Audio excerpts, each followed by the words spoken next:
जानता है जब कुदरत बुलाता है तो उसे कोई रोक नहीं सकता, जब अल्लाह बुलाता है तो उसे कोई रोक नहीं सकता। ऐसा ही कुछ हुआ हमारे आमिर भाई के साथ। जब वो हज के लिए निकले और फ्लाइट पकड़ने के लिए पहुंचे तो वो अपना जब पासवर्ड दिखाया तो उसे बताया गया कि आपके पासवर्ड में नाम का कुछ गड़बड़ी है, जिसके कारण आप फ्लाइट में नहीं बैठ सकते, आप हज को नहीं जा सकते।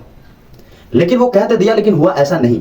वो हिम्मत हारे नहीं और वहां बैठ गए, वहां तक की फ्लाइट उड़ भी गई, लेकिन वो वहां से नहीं निकले, क्योंकि उसे पता था कि मैं हज को निकलूंगा आज, मैं हज को जाऊंगा आज। लेकिन हुआ भी कुछ ऐसा। लेकिन हुआ कैसे, ये बात सुनकर आपको क्या हर एक मुसलमान भाई हैरान है कि ये अल्लाह का कुदरत, और अल्लाह ये दिखाया कि जो अल्लाह को चाहता है अल्लाह उसको बहुत ही दिल से चाहता है। जी हाँ दोस्तों, फ्लाइट उड़ गई, लेकिन आधे घंटे के अंदर फ्लाइट में कोई गड़बड़ी होने के कारण वो फ्लाइट फिर से उसी जगह पे लैंड हो गई। और जब फिर से वहां लैंड हुई, फिर भी आमिर भाई को उस फ्लाइट में नहीं बैठाया गया। उस फ्लाइट के रिपेयरिंग करके उसको सही करके फिर से वो उड़ान भर गई।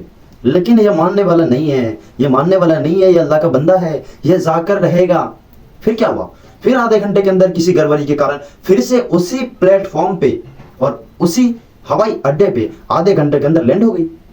और उसके बाद जब वो उसमें जो पायलट थे, जो चलाने वाले थे, जो उड़ाने वाले थे, वो बोलते क्या है, जब तक आमिर भाई इस फ्लाइट में नहीं सवार होते हैं जब तक ये फ्लाइट उड़ान नहीं भरेगी।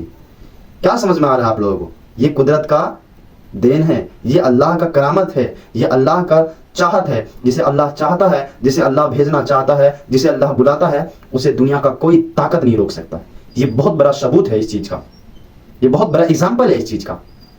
आपको भी लगता होगा और हर कोई को लगेगा कि वाकई ये करामत है, वाकई ये अजीब वाकया है, ये एक बहुत बड़ी एग्जाम्पल है।